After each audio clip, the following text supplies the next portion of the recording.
اللہ تعالیٰ نے دونوں ایکسٹریمز کو رد کیا، جو کہتے ہیں کہ آپ نے صوفی یا راہب بن جانا ہے، اور دوسرے جو ہیں وہ اتنے اس حوالے سے ایکسٹریمسٹ ہو جاتے ہیں کہ وہ دین کو پس پش ڈال دیتے ہیں اور دنیا کے لیے ساری ایفرٹ پٹ کر دیتے ہیں، وہ بھی برباد ہو گئے۔ سورۃ البقرہ میں اللہ تعالیٰ نے فرمایا فَمِنَ النَّاسِ، پس لوگوں میں سے ایسے لوگ بھی ہیں، مَن یقول، جو کہ اللہ کے حضور دعا کرتے ہوئے کہتے ہیں ربنا آتنا فی الدنیا، کہ اے اللہ ہمیں دنیا ہی میں عطا کر دے، ہوئے ہوئے ہوئے، وَمَا لَهُ فِي الْآخِرَةِ مِنْ خَلَاقٍ، اللہ کا فتویٰ آ رہا ہے، گاڑا فتویٰ، ایسے لوگوں کے لیے آخرت میں کچھ حصہ نہیں ہے جو کہتے ہیں ہمیں دنیا میں سب کچھ دے دے۔ اب اہل ایمان کی اپروچ کیا ہے؟ عام آدمی تو یہ سوچ رہا ہوگا کہ اہل ایمان وہ ہیں جو کہیں گے اے اللہ ہمیں آخرت میں سب کچھ دے، نہ، اہل ایمان کی اپروچ یہ ہے وَمِنْهُمْ، اور لوگوں میں ایسے بھی ہیں مَن یقول، جو کہ اللہ کے حضور دعا کرتے ہیں ربنا آتنا فی الدنیا حسنہ، اے اللہ ہمیں دنیا میں بھی بھلائیاں عطا فرما، وفی الآخرۃ حسنہ، اور آخرت میں بھی بھلائی عطا فرما، وقینا عذاب النار، اور آخرت کی سب سے بڑی بھلائی ہمیں دے دے کہ ہمیں آگ کے عذاب سے بچا لے، آمین۔ ان لوگوں کے بارے میں پھر اللہ تعالیٰ کیا فرما رہے ہیں؟ اولئک لہم نصیب مما کسبوا، یہ وہ لوگ ہیں جنہیں ان کے اعمال کا اجر ملنے والا ہے، ان کا جو نصیب ہے انہیں ملے گا، جنہوں نے کہا کہ دنیا میں بھی بھلائی اور آخرت میں بھی، اور عذاب جہنم سے اے اللہ میں بچا لینا۔ واللہ سریع الحساب، اور اللہ تعالیٰ جلد حساب لینے والا ہے۔ اللہم حاسبنا حسابا یسیرا، اے اللہ ہمارے حساب کو آسان فرمانا، آمین۔ یہ دعا بتا رہی ہے کہ اسلام کتنی ڈائنامک اپروچ دیتا ہے انسان کو کہ دنیا کے لیے بھی محنت کرنی ہے، آخرت کے لیے بھی کرنی ہے۔ بس دنیا میں ہر کام آپ نے کرنے سے پہلے بولین الجبرا والی بات ہے، 0-1 دیکھنا ہے کہ اللہ تعالیٰ نے اس کی اجازت دی ہے یا نہیں دی ہے، تو وہ بھی آپ کے لیے دین ہے۔ رزق حلال کمانا دین ہے، بیوی بچوں کا خرچہ اٹھانا یہ دین ہے، حتیٰ کہ مسلم شریف میں حدیث ہے کوئی شخص سبحان اللہ کہے تو یہ بھی صدقہ ہے، اللہ کے حضور نیکی ہے، الحمدللہ بھی صدقہ ہے، لا الہ الا اللہ بھی صدقہ ہے، راستے سے تکلیف دہ چیز کو دور کرنا بھی صدقہ ہے، تمہارا بیوی بچوں کے منہ میں لقمہ ڈالنا بھی صدقہ ہے، یعنی نیکی ہے، حتیٰ کہ تمہارا بیویوں کے ساتھ تعلق قائم کرنا یہ بھی صدقہ ہے۔ صحابہ کرام کو باقی چیزیں تو ہضم ہو گئی، کہا یا رسول اللہ یہ کیسے صدقہ ہو گیا؟ آپ نے فرمایا اگر تم یہی ضرورت کسی ایسے طریقے سے پوری کرو جو اللہ کے حضور حلال نہیں ہے تو کیا تمہیں گناہ نہیں ہوگا؟ صحابہ نے کہا کہ ہوگا یا رسول اللہ۔ فرمایا تو اس پہ ثواب ہوگا۔ جو ایک خالصتاً حیوانی جذبہ ہے، ایک اینیمل انسٹنکٹ ہے سیکس والی، اسلام نے اس کا ڈسپلن دیا، لیکن بہرحال ایک انسٹنکٹ تو کامن ہے انسانوں میں اور جانوروں میں اپنی ریپروڈکشن کے لیے، لیکن اس پہ بھی ثواب ہے، تو باقی چیزیں تو آپ چھوڑ دیں، ہر چیز پہ ثواب ہے اگر گاڈ اورینٹڈ ہے۔ یہ ہے فی الدنیا حسنہ۔ اسی کانٹیکسٹ میں مسلم شریف میں وہ حدیث بھی ہے کہ دنیا برتنے کی جگہ ہے، سب سے بہترین سرمایہ نیک بیوی ہے۔ برتنا ہے ہم نے دنیا کو، لیکن اس کو اپنے اوپر حاوی نہیں کرنا۔ رن مرید بھی بن جائے کوئی مسئلہ نہیں ہے، ہاں، لیکن یہ پیری مریدی ایسی ہونی چاہیے جس میں اللہ رسول کے احکام نہ ٹوٹیں۔ ہاں، اس میں آپ کسی کو اپنا پیر بنا لیں، اپنی بیوی کو بنا لیں، بے شک کوئی مسئلہ نہیں ہے، اللہ رسول کے احکام نہیں ٹوٹنے چاہیے۔ اصل چیز یہ ہے حاوی نہ ہو آپ کے اوپر کہ آپ حلال اور حرام کی تمیز کو گوا دیں، یہ معاملہ نہیں ہونا چاہیے۔ تو فی الدنیا حسنہ وفی الآخرۃ حسنہ وقینا عذاب النار، یہ جناب بیسٹ دعا ہے۔ اپنی ہر نماز میں اس دعا کو مانگا کریں، تشہد میں، سجدوں میں مانگیں۔ مسلم شریف میں حدیث ہے انسان سجدے میں اپنے رب کے سب سے زیادہ قریب ہوتا ہے، خوب دعائیں مانگا کرو قبولیت کی جگہ۔ بخاری مسلم میں حدیث ہے کہ تشہد میں جب دروشی پڑھ چکو تو جو چاہو اپنے رب سے مانگو، اس میں یہ دعا مانگے باقی دعائیں تو ہیں، یہ دعا بھی مانگیں۔ بخاری مسلم میں حدیث ہے، انس بن مالک کہتے ہیں نبی علیہ السلام اور کوئی دعا مانگیں یا نہ مانگیں، ایک دعا آپ ضرور مانگا کرتے تھے، اللہم ربنا آتینا فی الدنیا حسنہ وفی الآخرۃ حسنہ وقینا عذاب النار۔ قرآن میں ربنا کے ساتھ آیا ہے، بخاری مسلم میں اللہم کے ساتھ آیا ہے، ان دونوں کو آپ جمع کر لیں، اللہم ربنا آتینا فی الدنیا حسنہ وفی الآخرۃ حسنہ وقینا عذاب النار۔ قرآن میں بھی ایک دعا ایسی ہے جس میں اللہ نے دونوں صیغوں کو جمع کیا ہے، اللہم ربنا انزل علینا مائدۃ من السماء، وہ جو حضرت عیسیٰ علیہ السلام کی دعا ہے، اس میں اللہم ربنا ہے۔ اسی لیے آپ دیکھیں سنن نسائی میں دعا ہے، اللہم اعنی علی ذکرک و شکرک و حسن عبادتک۔ ابو داؤد ترمذی میں آیا ربی اعنی علی ذکرک و شکرک و حسن عبادتک۔ تو ربنا اللہم یہ دونوں انٹرچینجبل دعاؤں میں الفاظ آ جاتے ہیں، تو ان دونوں کو جمع کریں، یہ دعا مانگا کریں، اور یہ اتنی کمال کی دعا ہے، اتنی رکت انگیز۔ ایک حدیث مجھے یاد آئی، مسلم شریف میں انس بن مالک کہتے ہیں نبی علیہ السلام کے ایک صحابی تھے، وہ اتنے بیمار ہوئے کہ ہڈیوں کا پنجر بن گئے، جس طرح کے ایک چڑیا کا نو مولود بچہ ہوتا ہے نا، جس کی صرف ہڈیاں نظر آ رہی ہوتی ہیں، گوشت نہیں ہوتا، یہ اس صحابی کی حالت ہوگی بیماری میں۔ تو نبی صلی اللہ علیہ وآلہ وسلم اس کی عیادت کے لیے تشریف لے گئے۔ یہ صحیح مسلم شریف میں ہے، یہ مولانا شریف نہیں ہے، مسلم شریف۔ مشکات میں بھی آپ کو دوسری جلد میں جامعہ دعاؤں کا بیان، اس میں یہ آپ کو حدیث مل جائے گی، تیسری فصل میں جا کے۔ نبی صلی اللہ علیہ وآلہ وسلم نے ان سے پوچھا کہ تو اللہ سے کیا مانگتا ہے؟ یعنی حضور کو یہ اندازہ ہو گیا کہ غلطی اس نے کوئی ایسی کی ہے۔ ان کا یا رسول اللہ میں اللہ سے ایک ہی دعا مانگتا ہوں کہ اے اللہ جو تو نے مجھے آخرت کی زندگی میں عذاب دینا ہے وہ دنیا ہی میں دے لے۔ بولے اعوذ باللہ تعالی، اب یہ دعا تھی کو کرنے والی؟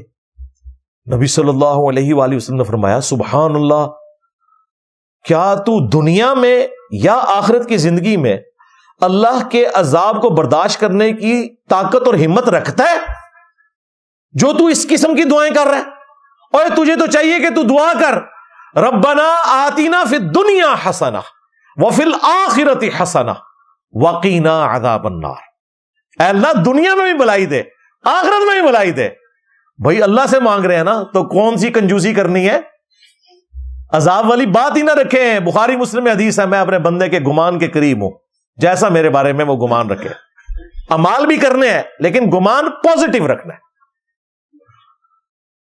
آپٹیمسٹک رہنا ہے، ہاں پیسمسٹک کبھی نہیں ہونا، اللہ سے اچھا گمان رکھنا ہے۔ ہمارا گمان ہے انشاءاللہ اللہ تعالی ہمیں بغیر حساب و کتاب کے جنت میں داخل کرے گا انشاءاللہ۔ ہم اللہ سے دعا بھی کرتے ہیں، ہاں یہ جو دعا ہے نا کہ حساب آسان فرمانا، اس سے مراد یہی ہے، تھوڑا سا سرسری حساب ہونا ہے اس کے بعد چھوڑ دیا جائے گا، تو وہ حساب ہے جس کو کہتے ہیں کاغذی کاروائی، وہ بغیر حساب و کتاب کے جنت میں جا رہے ہیں۔ ظاہر ہے ویزا تو لگوانا پڑتا ہے نا، وہ تو لگے گا، لیکن وہ سرسری ٹھیک ہے ٹھیک ہے ٹھیک ہے جانے دو اس کو، بس یہ ہے اللہم حاسبنا حسابا یسیرا، آمین۔ تو نبی علیہ السلام نے کہا تو دنیا اور آخرت میں بھلائیاں مانگ، تو اپنے رب سے یہ کیوں کہہ رہا ہے؟ آپ دیکھیں اس صحابی نے بھی ایک قسم کی صوفیانہ اپروچ اڈاپٹ کی کہ اللہ آخرت میں جو عذاب دینا ہے دنیا میں دے لے۔ اور بھائی نہیں، نبیوں کی یہ تعلیمات نہیں ہے، نبی تو یہ کہتے ہیں کہ اللہ سے بھلائی مانگو، عذاب مانگو ہی نہ، عدل مانگو ہی نہ، اس کی رحمت مانگو۔ لا تقنطوا من رحمت اللہ، اللہ کی رحمت سے نا امید نہیں ہونا۔ یہ نا امیدی ہے کہ یا اللہ مجھے پتا ہے کہ آخرت میں تو عذاب ہونا ہے، تو دنیا میں دے لے آخرت میں نہ دے۔ توبہ توبہ، کیوں بھائی؟ نہ دنیا میں نہ آخرت میں، اللہ ہم کوئی ٹارزن نہیں بنتے، ہم تیرے کمزور بندے ہیں۔ ہاں اللہم انک عفو تحب العفو فاعف عنا یا غفور۔ اللہ سے عافیت کا ہی سوال کرنا ہے آپ نے۔ تو نبی علیہ السلام نے پھر اس کے لیے دعا فرمائی اور اسے کہا یہ دعا پڑھ۔ تو صحابہ اکرام کہتے ہیں کہ وہ بالکل ٹھیک ہو گیا چند دنوں کے بعد، جس طرح مردہ زندہ ہو جاتا ہے۔ وہ دعا مانگی وہ ٹھیک ہو گیا، وہ کام انہیں خود پایا ہوا سی۔ ہاں وہ کوئی نیچرل بیماری نہیں سی آئی، کوئی ایکٹ آف گاڈ اس والے نال نہیں سی, انہیں خود بیماری منگی سی. تو یہ دعا ہر سے جہاں بنائے. لوگ کہتے ہیں جی ہم اپنے دنیاوی معاملات میں, نماز میں اردو زبان میں دعائیں مانگ سکتے ہیں. ہمارے استاد مولانا اسحاق صاحب رحمہ اللہ کا موقف تھا, دوسرے استاد جاوید احمد غامدی صاحب کا بھی موقف ہے, ہم اس کے ساتھ اگری نہیں کرتے. استقبال قبلہ اور عربی زبان یہ مسلمانوں کی یونٹی کی علامت ہے, اس کو کوئی چینج نہیں کر سکتا. نماز عربی میں پڑھی جائے گی, اس کا احساس آپ کو نان مسلم ملکوں میں جا کے ہوگا.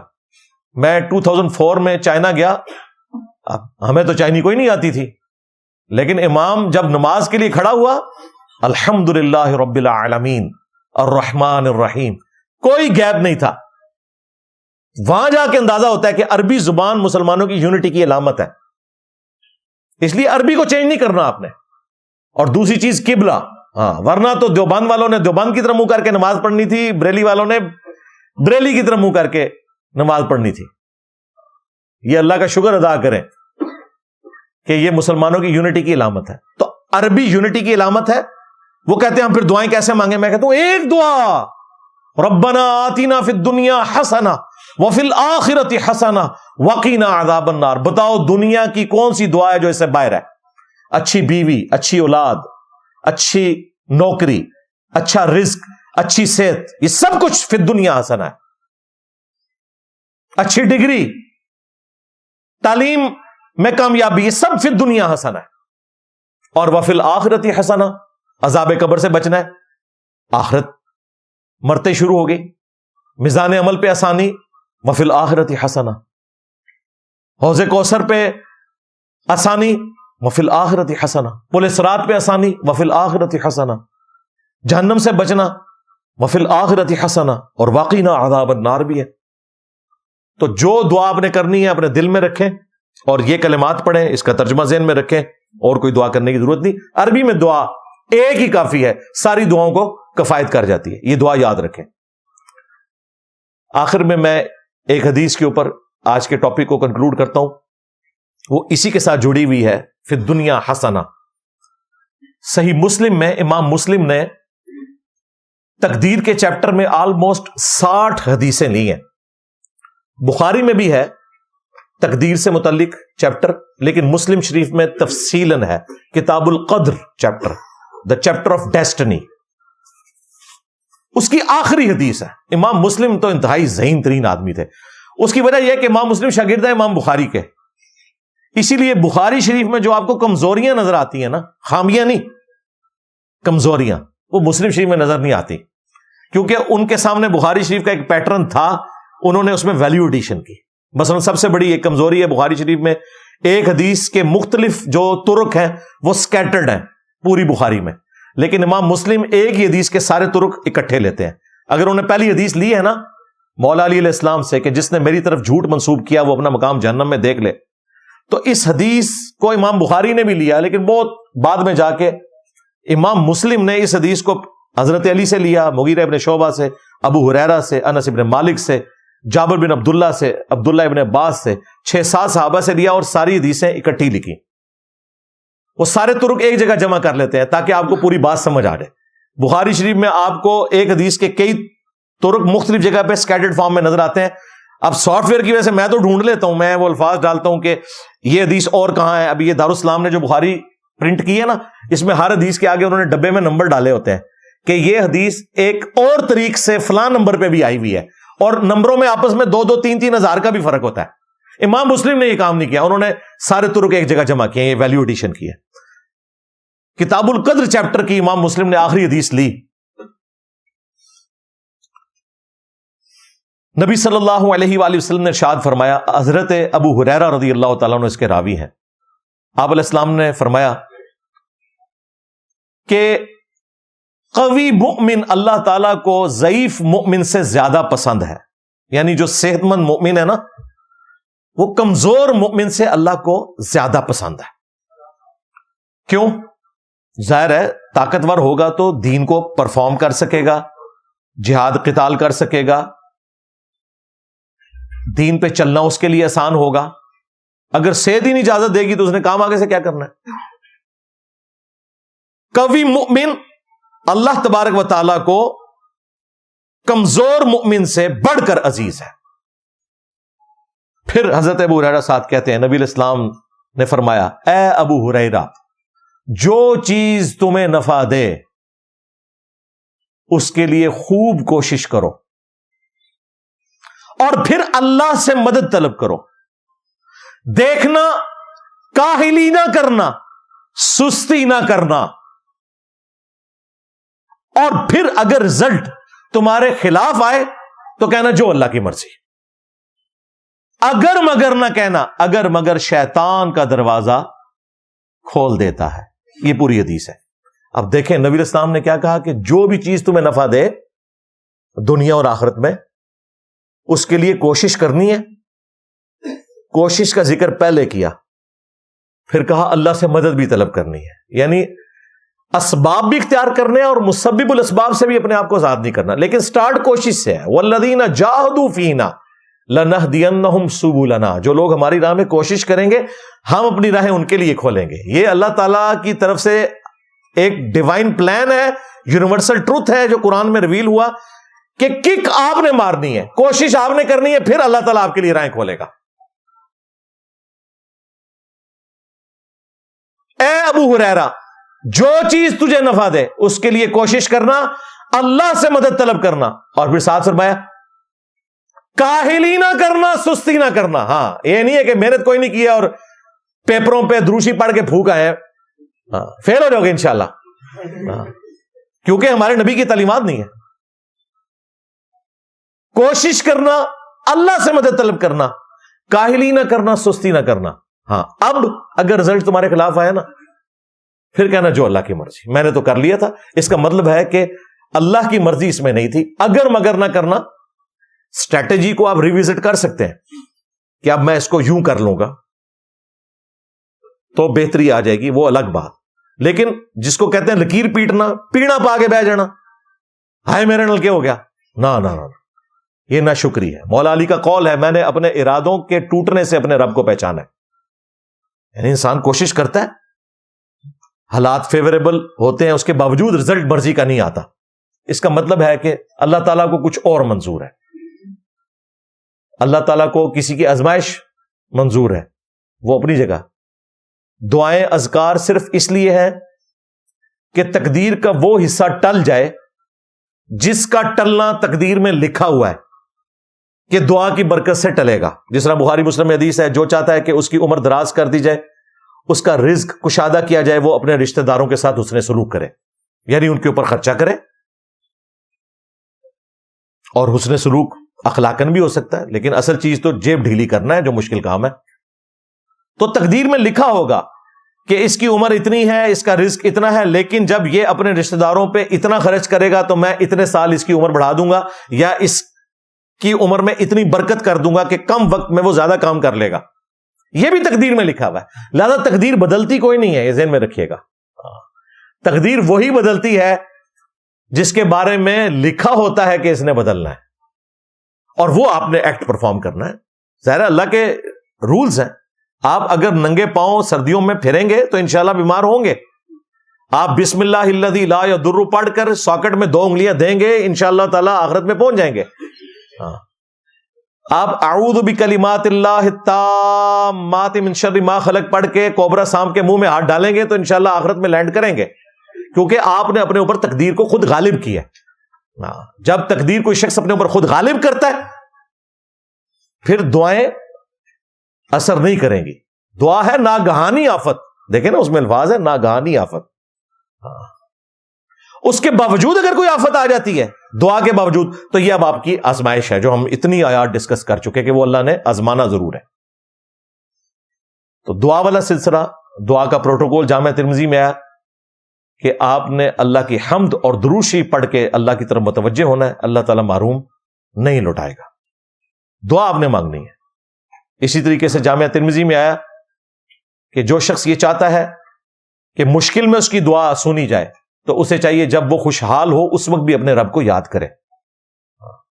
اسی طریقے سے جامعہ ترمذی میں ایک اور حدیث ہے, مسند احمد میں وہ تفصیل کے ساتھ ہے کہ دعا کبھی بھی رد نہیں جاتی, یا تو جو مانگا وہ مل جاتا ہے, یا اللہ تعالیٰ اس سے بہتر کوئی نعم البدل دے دیتا ہے، کوئی تکلیف ٹال دیتا ہے، یا پھر وہ دعا آخرت کے لیے محفوظ کر دی جاتی ہے، قیامت کے دن اللہ تعالیٰ اس کے بدلے نیکیاں دے گا۔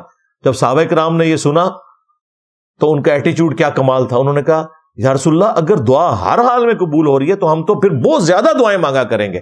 تو نبی علیہ السلام نے کہا کہ اللہ تعالیٰ بھی بہت زیادہ دعائیں سننے والا ہے۔ ہاں، صحابہ کرام نے یہ نہیں کہا کہ یا رسول اللہ اگر آخرت میں اجر ملنا ہے اور دنیا میں ہمیں کچھ نہیں ملنا تو پھر تو دعا مانگنے سے فائدہ ہی کوئی نہیں۔ ساڑھے لوگ اس پاس ٹر پہ رہے، کہتے نہیں مانگا وہ ملا ہی نہیں۔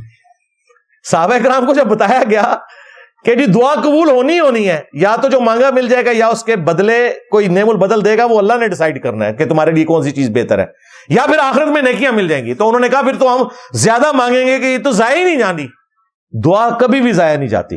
ہاں، یہ ذہن میں رکھیے گا۔ اور یہ بھی جو بعض لوگوں کے دماغ میں ایک کیڑا گھس جاتا ہے نا کہ جی میری دعائیں قبول نہیں ہو رہی ہیں اور جو میں چاہ رہا ہوں وہی مجھے ملے، اس سے بھی اللہ کی پناہ۔ آپ مانگے، باقی جو اللہ کی مرضی ہے، جو میرے لیے بہتر سمجھتا ہے۔ دعائے استخارہ جو بخاری میں آئی ہے وہ بھی تو یہی ہے نا کہ اللہ سے مشورہ کرتے ہیں اور اس کے بعد اللہ پہ چھوڑتے ہیں کہ اللہ اگر یہ معاملہ میرے لیے، یہ چیز میری دین دنیا معیشت کے اعتبار سے بہتر ہے تو میرے لیے کر دے، ادروائز مجھے اس سے دور کر دے، اس کو مجھ سے دور کر دے اور مجھے اپنی رضا پہ راضی کر دے۔ یہ دعا آپ نے کرنی ہے، اللہ کی رضا پہ راضی رہنا ہے۔ سورۃ البقرہ میں آیا کہ بس اوقات کسی چیز سے تم محبت کرتے ہو، پسند کرتے ہو اور اس میں تمہارے لیے شر چھپا ہوتا ہے، اور بس اوقات کسی چیز میں تم اپنے لیے شر سمجھ رہے ہو، اس میں تمہارے لیے خیر چھپی ہوتی ہے۔ اسپیسیفکلی تو یہ جہاد اور قتال کے بارے میں آیا، لیکن یہ ایکسٹراپولیٹ ہو کے دنیا کی ایک حقیقت ہے۔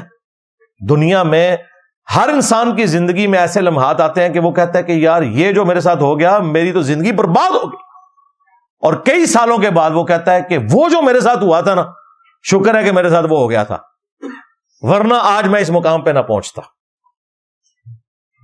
اس لیے جب کبھی کوئی ایسا معاملہ ہو تو آپ اللہ کی رضا پہ راضی رہیں۔ انا للہ وانا الیہ راجعون، اللہم اجرنی فی مصیبتی واخلف لی خیرا منہا۔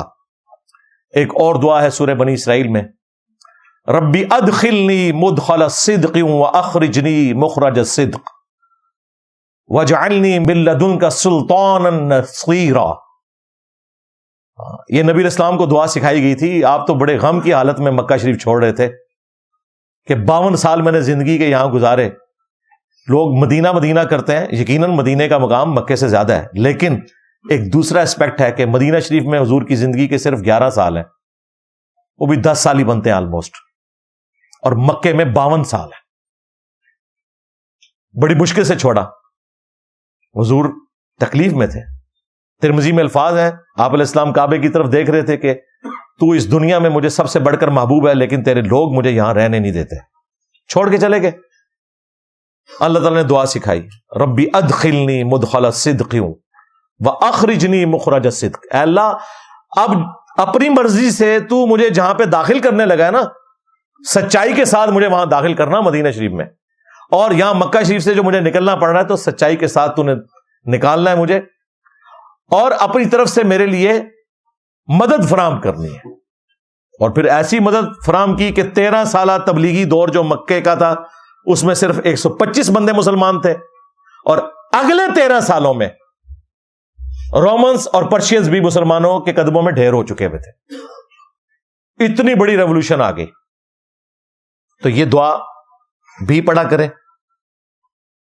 میرے آفس میں جب مجھے انہوں نے ریٹائرمنٹ جبری آفر کی، بینیفٹس کے ساتھ ہی ظاہر ہے آفر کی، میں تو ابھی ریٹائرمنٹ نہیں لینا چاہ رہا تھا۔ 8-9 سال میں نے دعوت و تبلیغ کا کام پیرلل میں کیا، تو میرے ڈائریکٹر جو ہے نا وہ بڑا ڈرتے ڈرتے کانپتے ہوئے مجھے وہ فیکس دکھا رہے کہ انجینئر صاحب یہ دیکھیں، انہوں نے، میں نے پکڑتے ہی نہ پہلی دعا یہی پڑھی، ربی ادخلنی مدخل الصدق واخرجنی مخرج الصدق۔